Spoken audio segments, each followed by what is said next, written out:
हाँ भाई, नमस्कार, आदाब, सत श्री अकाल। कैसे हो आप सब? आई होप आप बहुत ज्यादा बढ़िया रहोगे। मैं बता दूं, मैं भी बहुत ही ज्यादा अच्छा हूँ। तो दोस्तों, हो चुकी है जंग की शुरुआत और हो गया है आपका एफआर का paper. And I am absolutely very very sure कि आपका एफआर का पेपर बहुत ज्यादा अच्छा गया होगा। तो without wasting any single second, without wasting any single time, here I am to give you some insights on कैसा था आपका एफआर का paper. Quick short review of your FR as well as your 1.5 days study planner for your SFM, जो आपकी बहुत ज्यादा help करने वाला है। तो वीडियो को एंड तक फटाफट से देख लेना। लेकिन बिना आगे जाए, अगर चैनल को सब्सक्राइब नहीं किया है तो जल्दी से सब्सक्राइब बटन दबा दीजिए, है ना। और वीडियो अगर अच्छा लगे तो लाइक जरूर कर देना। अब मेरी बात ध्यान से सुनना, मैं आपको क्या बोलने की ट्राई कर रहा हूं, सुनना। तो अगर आपने स्टडी मटेरियल बहुत ज्यादा अच्छे से किया होगा या किसी और फैकल्टी का कोई और मटेरियल बहुत ज्यादा अच्छे से किया होगा, तो क्वेश्चंस आपको एफआर में बहुत ज्यादा फेमिलियर लगे होंगे, बहुत ज्यादा इजी लगे होंगे, not that difficult. The questions were very much familiar. Then coming to the MCQs part. MCQ की अगर मैं बात करूं तो कुछ कुछ एमसीक्यूज आपके बहुत ज्यादा मैनेजेबल थे, लेकिन एट द सेम टाइम कुछ कुछ एमसीक्यूज आपके थोड़े से ट्रिकी भी थे। तो again, if you ask me to rate the MCQ part, quite manageable, quite tricky. Round story short, sir paper का स्टेटस क्या था सर, वो बताओ, आपका ओपिनियन क्या है? So if you ask me my opinion, the paper was very much lengthy. Yes, FR का paper lengthy ही आता है, एंड लेंदी होना अच्छी बात होता है, क्योंकि एट द सेम टाइम अगर लेंदी होता है तो मेजॉरिटी टाइम वो इजी बनता है। तो इस बार आपका जो स्टेटस था May 25 का पेपर था काफी lengthy, specially the index 103 business combination question, लेकिन एट द सेम टाइम वो लेंदी भी था। तो लेंदी प्लस इजी, ये बनता है आपका पेपर का स्टेटस। बस एफआर के लिए आपने एग्जाम दे दी, अब आपके लिए इतना ही जानना जरूरी था। मेहरबानी करके मैं आपसे हाथ जोड़ के विनती कर रहा हूं, और कोई भी वीडियो मत देखिएगा। आपके लिए एफआर का जानना इतना ही जरूरी था। बहुत ज्यादा इंपॉर्टेंट नोट है, 3 चीज बिल्कुल मत करिएगा। पहला, अपने दोस्तों के साथ एमसीक्यू डिस्कशन करना बंद कर दीजिए, एफआर का पेपर हो चुका है। दूसरा, सर कौन कितने मार्क्स का लिख के गया, सर मेरे कितने मार्क्स का छूट गया। अरे एफआर का जो पेपर था ना, वो गया तेल लगाने। मैं तो बोलता एफआर का पेपर फाड़ दो। सर क्या बोल रहे हो, आप एफआर पढ़ाते हो और आप बोल रहे हो फाड़ दो। अरे हाँ भाई साहब, फाड़ दो, कोई दिक्कत नहीं है। आपका करियर मेरे एफआर पढ़ाने से ज्यादा इंपॉर्टेंट है। जो बीत गया वो बीत गया, अब अपन कुछ नहीं कर सकते। इजी गया, खराब गया, प्लीज स्टॉप ओवर थिंकिंग। जो हो गया वो हो गया। आपके लिए एफआर का इतना ही जानना बहुत ज्यादा जरूरी था, बस। और एफआर पे आप कोई भी रिसर्च एनालिसिस करना बंद कर दीजिए। अच्छा गया, बुरा गया, जो भी गया सब भगवान पे छोड़ दीजिए। सिर्फ आने वाले पेपर पे आप ध्यान दीजिए। सब ऊपर वाले पे आप छोड़ दो, अब आप आने वाले पेपर पे ध्यान दो, है ना। आपके साथ अच्छा ही होगा और आपके आगे वाले पेपर्स भी सारे अच्छे जाएंगे। एफआर कैसा भी गया हो, आगे वाले सारे अच्छे जाएंगे, ठीक है। अब मेरी बात ध्यान से सुनना। तो एमसीक्यू डिस्कशन नहीं करेंगे, कौन कितने मार्क्स का लिख के गया नहीं बात करेंगे, कितना मार्क्स का छूटा नहीं बात करेंगे। मैं आप ही को बता दूं, जिस अटेम्प्ट में मैं सीए बना था, मेरा ही एफआर 20 मार्क्स का छूट गया था। Still I manage to get an examination very easily. तो आपका कितने मार्क्स का छूटा हो फर्क नहीं पड़ता, आप उस बात पे ध्यान नहीं देंगे, ठीक है। गोइंग अहेड, मुझे वीडियो ज्यादा लेंदी नहीं करना, बिकॉज आपके पास टाइम बहुत ज्यादा कम है, मेरे को हर एक सेकंड का रिस्पेक्ट करना है। तो अब अपन बात करेंगे आपके अगले paper, AFM 1.5 day study planner. अब मेरी बात ध्यान से सुनना दोस्तों, 5 मिनट। एफआर और एएफएम ये दोनों आपका बहुत ज्यादा स्कोरिंग सब्जेक्ट माना जाता है आपके ग्रुप 1 में। अगर आपका दोनों पेपर बहुत ज्यादा तगड़ा है तो आपका ग्रुप 1 इजीली निकल जाएगा। मान लेता आपका एफआर का paper up to the mark नहीं गया जो आपने सोचा था, कोई दिक्कत नहीं, you still have AFM to bang on. AFM का पेपर खराब आए, लेंदी आए, तुम बहुत अच्छे से उसको करके आना, जिसके लिए वीडियो तुम्हारी बहुत ज्यादा हेल्प करने वाला है।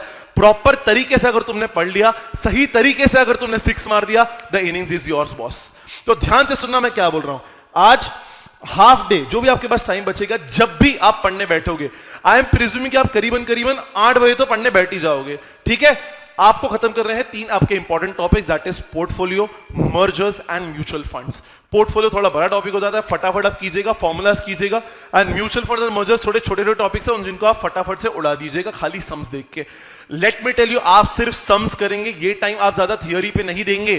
थियोरी एसएफएम में अलग से आती है, उसकी बात करेंगे अपन। आप फटाफट खाली सम्स पे ध्यान देंगे। अगर आपको कुछ कंसेप्ट याद नहीं है तो जाके थियोरी देखेंगे, ठीक है।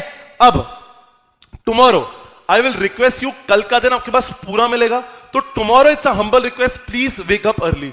अगर आप मेरे को बोलोगे सर आइडियल टाइम क्या होना चाहिए, तो I will suggest you wake up early means I will request you to please wake up at 5 o'clock in the morning. भाई कुछ नहीं होगा, अपने को कोई फर्क नहीं पड़ता। हाँ, अगर आप रात को पढ़ते हो तो आप इस चीज को अपने हिसाब से कस्टमाइज कर दीजिएगा, पर टाइम गैप ज्यादा मत रखिएगा। If I were you, I would have slept today at 12 and wake up tomorrow at 5 o'clock in the morning and I will start at 5:30। तो 5:30 का आप स्टार्ट करेंगे। सबसे पहले 2 घंटे में आप सिक्योरिटी वैल्यूएशन उड़ा देंगे। फटाफट मॉर्निंग में आप फ्रेश हो गए, टॉपिक जल्दी हो जाएगा, थोड़ा सा बड़ा टॉपिक आपको अच्छा भी लगेगा, इंपॉर्टेंट टॉपिक है। 8 to 10 आपका IFM as well as IRRM, आप वो फटाफट वो कर दीजिएगा। उसके बाद थोड़ा सा ब्रेक लेके, सी एग्जाम है, आई गेट इट, फिर भी देखो मैंने थोड़ा थोड़ा ब्रेक रखा है विच इज मैंडेटरी, ठीक है। उस ब्रेक टाइम में आप मेडिटेशन कीजिए, अच्छे सॉन्ग सुनिए, अच्छी बातें कीजिए, फोन ज्यादा यूज मत करिएगा, ठीक है। अब सुनो मेरी बात ध्यान से, मैं क्या बोल रहा हूं। 10:20 का अगेन टिल 2:20 4 आवर्स आपको business valuation as well as advance capital budgeting को देना पड़ेगा, बिकॉज टॉपिक्स काफी बड़े हैं, तो आपके पास 4 घंटा मिलेगा, फटाफट से उन टॉपिक्स को आप उड़ा दीजिएगा। देन आराम से 2:20 से लेके 3:45 तक आराम से आप लंच कीजिए, एज वेल एज रेस्ट भी कीजिए, प्लीज थोड़ा सा सो जाइए।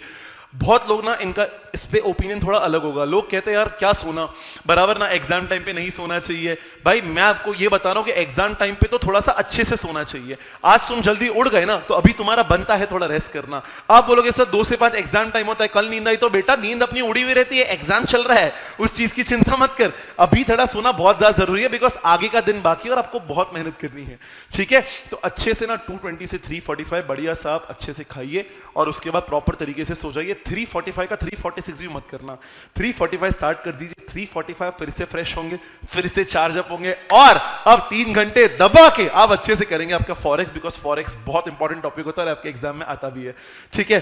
देन 15-20 मिनट ब्रेक लेके 7 to 9 आप डेरिवेटिव्स कीजिए। आई एम वेरी श्योर थोड़ा सा कम टाइम हो जाता है डेरिवेटिव्स जो है उसके लिए, बट आप 2 घंटा ही कीजिए, बराबर। उसके बाद आप क्या कीजिएगा, यहां पे वापस 9 to 10 जो मैंने नहीं लिखा है, आप प्लीज आराम से खाइए, प्लस उसके बाद आप मेडिटेशन भी कीजिए। सी एग्जाम टाइम पे ये सब करना थोड़ा सा जरूरी है, मेडिटेशन कीजिए, म्यूजिक सुनिए, एंड वापस 10 to 12 आपका बैकलॉग आप कवर कीजिए। अगर आपका डेरिवेटिव्स बच गया तो आप 10 to 12 यहां डेरिवेटिव्स कर दीजिए। सोने के पहले जितना कर पाओ उतना कर लेना, कोई दिक्कत नहीं, थोड़ा छूट गया तो छूट गया, कोई दिक्कत नहीं है।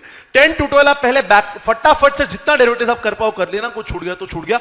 और आपका अगर कोई बैकलॉग है तो वो भी इसके साथ में आप कर लीजिएगा। पहले डेरिवेटिव्स खत्म करो और आपका कुछ बैकलॉग कवर होता है, बैकलॉग अगर रह जाता है तो वो भी आप कवर कर लीजिएगा। थियोरी मत करना, यहां थियोरी मत करना, यहां वापस 12 तक पढ़ के अब आता है आपका अगले दिन, the D day, the judgement day. अब यहां पे अगर आप नोटिस करोगे तो बाजू में मैंने लिखा है स्लीप वेल। पिछले वाला जो स्लाइड था उसमें आपको लिखा था वेक अप अर्ली। व्हाई? बिकॉज जिस दिन एग्जाम होती है ना, उस दिन की नींद बहुत जरूरी होती है।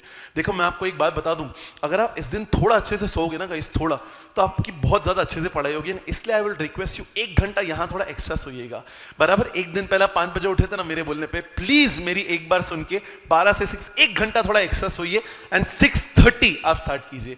6:30 से 10:30 theory only. Morning on fresh, आपका दिमाग सुपर एक्टिव रहेगा। सिर्फ आप थियोरी पढ़िए मस्त पे। किसी थियोरी कैसा होता है ना, अपना दिमाग एकदम फीफो है ना, तो आप थियोरी अभी करके जाओगे ना तो आपको एकदम अच्छे से याद होगा। तो आप 6:30 to 10:30 सिर्फ थियोरी कीजिए, है ना, अच्छे से आपके दिमाग में बनेगा। एग्जाम में अगर थियोरी आया तो आप लिख पाएंगे, क्योंकि आपने सुबह ही पढ़ा है, अपना दिमाग फीफो है, ठीक है। उसके बाद 11 से लेके जब तक है जान, और जब तक आप एग्जाम हॉल के बाहर खड़े हो तब तक आप सिर्फ फॉर्मूलाज रिवाइज कीजिए, बिकॉज फॉर्मूलाज आपका याद होना बहुत ज्यादा इंपॉर्टेंट है, ठीक है। सो आई होप ये वीडियो आपको अच्छा लगा होगा, है ना। अच्छा लगे तो प्लीज नीचे कमेंट जरूर करके जाना कि I am going to clear CA final in 25। अच्छा लगे तो दोस्तों के साथ शेयर जरूर करना, एंड अगर चैनल को अब तक सब्सक्राइब नहीं किया तो प्लीज सब्सक्राइब बटन दबा दीजिए, है ना। बहुत ज्यादा अच्छा जाएगा आपका AFM का पेपर। FR कैसा भी गया हो, आई एम वेरी श्योर अच्छा ही गया होगा, AFM और अच्छा जाएगा, ठीक है। FR में एग्जामिशन तो आएगा ही, AFM में और अच्छे से आपको एग्जामिशन आएगा। बहुत ईमानदारी से पढ़ना, बहुत तोड़ तरीके से पढ़ना, कुछ भी रहे तो just remember I am just a call message away और 1 कमेंट अवे, है ना। प्लीज प्लीज प्लीज दिल लगा के पढ़िएगा। You are doing this for your parents, not for you, not for me, but for your parents. तो all the best each one of you बच्चों, फोड़ के आना। एंड यस, एक चीज याद रखना, तुम्हारा भाई तुम्हारे साथ है, ठीक है। All the best each one of you guys, bye bye.